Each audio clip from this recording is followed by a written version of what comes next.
honorable jury members, students, ladies and gentlemen.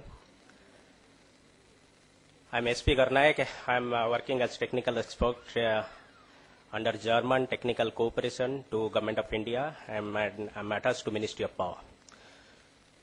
So this is my third in a row to come to present a case study in Rainbow. I presented case studies in 5, 6, and 7 here. So I'm really happy to be here and feel honored. So my case study is the reliability improvement of AC plant, that is the air conditioning plant, C-series through a condition diagnostic technique. And this is particularly a real life case study where I was personally involved during my last assignments. So although it is a little bit technical in nature, I will try to keep it as simple as possible.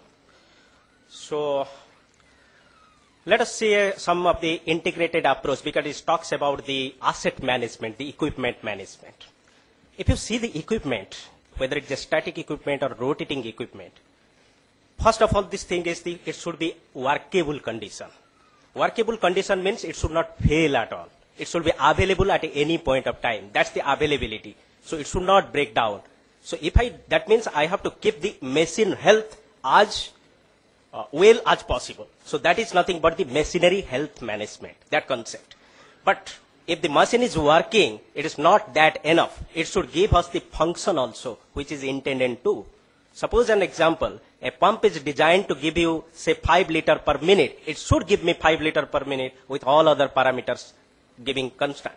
So that means if something goes beyond from this way or that way, it is not giving me the, but things are operating. It is operating. So that is not an efficient operation. So efficient operation also should give us, it should operate or it should give me the output with a lesser energy. Lesser energy. So specific energy consumption should be as low as possible. So that is the loss prevention, or we can call it as an energy conservation approach or the energy management approach. But if these two things are still okay, still all right, but sometimes it happens that it is running and it is giving me the output, but out of 100 outputs, 20 outputs are going west. That means it is not quality output. So quality management, that is the waste minimization, waste management is also coming into the picture. So right now the asset manager is looking for this as an integrated approach, how to see the maintenance management, energy management, and the waste management to come in a common platform. This is a famous typical bathtub curve in a maintenance management scenario. See, every machine has got a failure pattern. It will fail definitely. So the first stage is whenever it comes to its operating stage, it is bound to fail or expected to fail. The failure rate is very high in the initial stage, which is due to its design constraints. That is called as infant mortality stage, like a baby coming to the earth, and the chance of failure or the chance of mortality is very high. But after that, the useful life of a machine starts, where the probability of failure remains as low as possible, and also it is very uniform. But after certain time, the failure rate again goes up. That is due to its inherent nature. Then the material condition has done. So it looks like a typical bathtub curve. If you take the failure pattern of any equipment, this type of curve can be generated. Just I am giving this example by coming to the case study. This is a paradigm shift in maintenance management. The management outlook has changed over the years. It has come from past generation. If you see, it is fixed when it breaks. You wait up to the breakdown, then only you replace. So what is the problem in that? Problem is that it is highly unpredicted. You never know what will happen. So you will look for the spares, you look for the replacement of the equipment. So lot of loss, maybe the waiting loss, the repairing loss, the loss due to repairing, and the loss due to many other things, breakdown and all. So it is next, the second generation is the higher availability, where the preventive maintenance came into picture. That is nothing but you introduce certain kind of maintenance aspects, like your general cleaning, inspection, all these things. It does not reduce the breakdown, but it delays the breakdown. But the third generation is the reliability. So the reliability means how reliable it is. It may be as 100% reliable as possible. So reliability is a basic scientific process actually. Reliability is a function of time. As the time goes on, if any particular equipment or a machine will bound to fail, the reliability is going to reduce. And the reliability decreases with time, but it can be expressed as a percentage also. So how to calculate reliability? That's my topic is actually. It can be calculated from the past failure data. It can be calculated from the some of the standard books actually available, because if you don't get those data, and calculate the failure rate also, that is very important. So if you take the failure rate, suppose you have 100 hours time, if you have 10 failures in that 100 hours, your failure rate is, mean time between failure is 100 by 10, that is 10 hours. So 1 upon that MTBF or mean time between failure will give you the failure rate. So you can calculate then the reliability by keeping any time period. Once you calculate the failure rate, by varying the t, you can play with the game and calculate the reliability, whether it is 40%, 50%, 60% like this. This is the problem actually, this situation. This is again in a very high-rising building. It is from a Reserve Bank of India building. There is an air conditioning plant, and it is a centralized plant which has got the 4 components. The chiller, which is nothing but the compressor, and the chilled water pumps, the condenser water pumps, I'm not going in detail of this, and the cooling tower. These are the 4 very, very essential items. If anything, any one of it fails, the entire plant fails. And the high-rising building has a 300-ton AC building. The plant is quite old. It is more than 10 years old. And the plant has 2 chillers, 4 chilled water pumps, 4 condensate water pumps, and cooling tower, 3 cooling towers. The AC plant has failed many times during the preceding years, the previous years, during the peak seasons also, and the failures are very random, and the duration of the failure is about 5 to 15 days. It depends upon the nature of the failure. And being an important business center, the failure of AC plant creates complete discomfort to the visitors and the employee. And the building management has spent substantial amount in rectifying the problem as well as maintaining the AC plant as a whole. So what are the other observations? This is while doing the interaction with the plant manager or the facility manager, this could come out. The failures are random in nature, creates complexity in fixing the problem. He never knows what has really gone wrong. And the long shutdown because to trace out the problem, to pinpoint the problem was very, very difficult. The facility manager is unaware about the technological advance, whether he can know how the failure he is going to tackle any kind of incipient failure or any kind of failure which can be predicted well before. He does not have that idea. And the only scheduled maintenance was the answer. And this was the solution, sir. The solution was, I just collected the last 5 years data with a rigorous analysis of the logbook, and the 7 cases from this, it could be seen that failure of the MCC panel, that is the electrical panel, that has failed 3 times. And the failure of the chiller, the compressor failure has occurred once.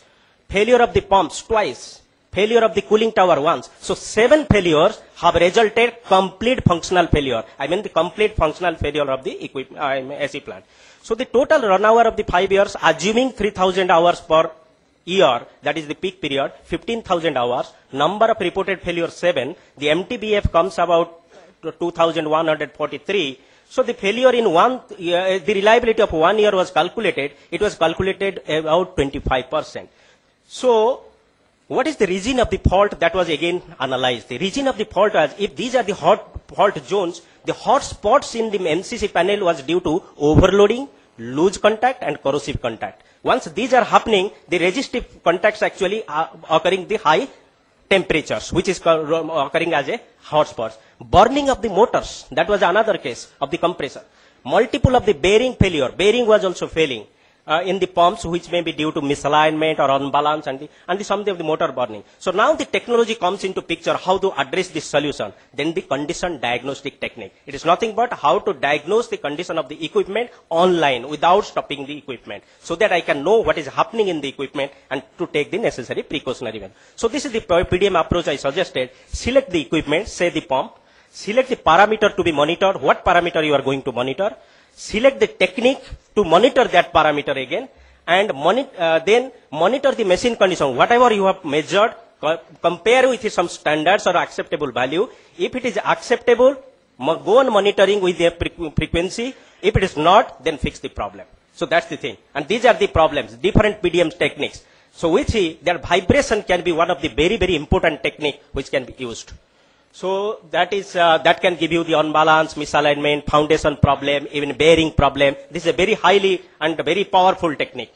Infrared thermography, we can just say non-contact type temperature monitoring method that can be utilized to see the hot spots and hot zones in electrical joints or connections. Shock pulse monitoring, it is again a important technique method which can go for bearing problem. Motor current analysis, this is another. So what I meant to say, these are the technologies available which we can very effectively utilize. So these are the AC plant accessories, the compressor, pumps and all these, and the subcomponents where these techniques could be utilized. So this is the handheld, all these techniques can be utilized as a handheld gadgets, portable instruments. And the vibration monitoring gadgets look like this. And these are the, so whenever you measure the vibration, it is compared with a, what is that, the standard. The standard comes from ISO 2372. It tells about what is the standard and all. Then if it is more than that, then you can go for, this, some kind of analysis like this. So there are typical analytical methods which can exactly pinpoint the problem, so what is going to happen.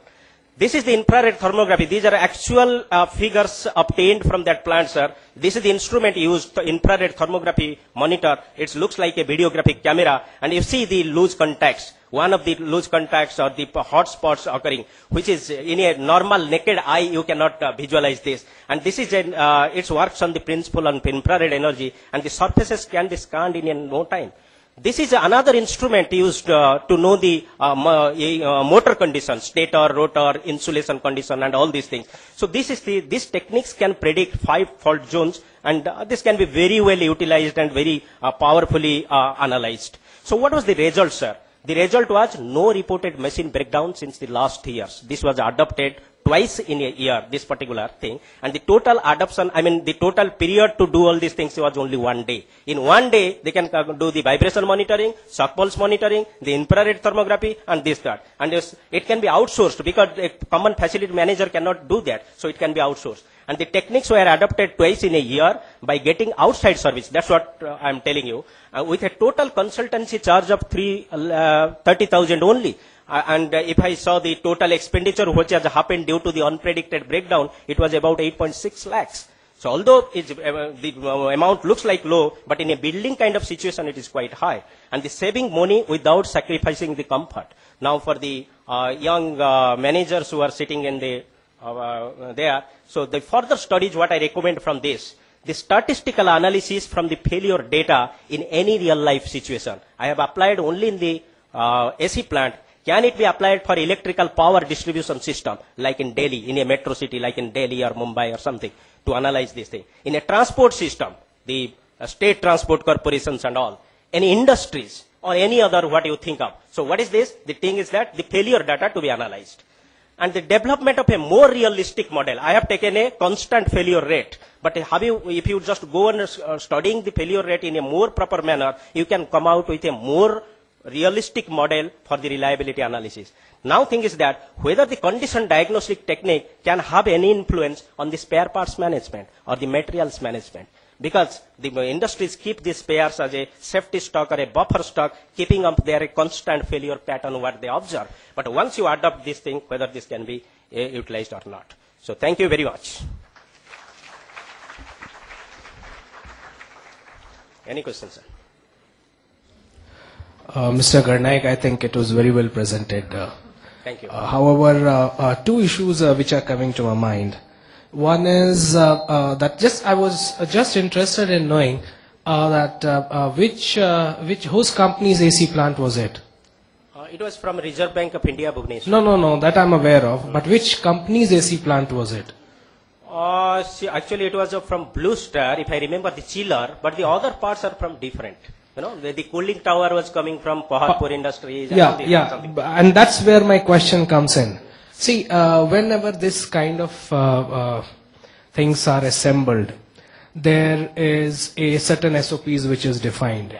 So I would have been more interested in knowing if you would have shared some data on whether those SOPs were being adhered to. For example, I am aware of that in case of a Paharpur cooling tower, there is a certain SOP which says that beyond a certain kVA you have to shut down that particular cooling plant, Now, if that was not being done, that could have been one of the factors. That's number one. Agreed. Number two is, when you are sharing the solution, it's very good that you have identified that they are a vibrator identifiers and all that.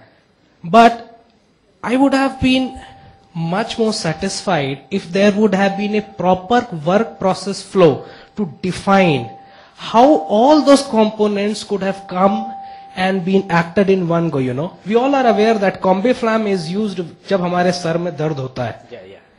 या हमको कौन सी Calpol अगर दवा लेनी है 100 degree का fever है, लेकिन कैसे लेनी है, क्या करना है? Yeah, that is it's a very interesting point, sir, as highlighted. In fact, I had put this thing in my paper, in total paper. Maybe due to shortage of time, I could not put it here because standard operating procedure, what is mentioning, that is very important. And in fact, I have developed that the procedure, how those fellows to adopt to, what should be the acceptable temperature, say for a junction point, and what should be the acceptable, the vibration things, and how frequently they should do inspect and all these things. This has been developed, but I have put in my paper. Sorry, sir, I could not put it here. Yeah, Mr. Garnaik, see how well and how big information you are able to put in a minute.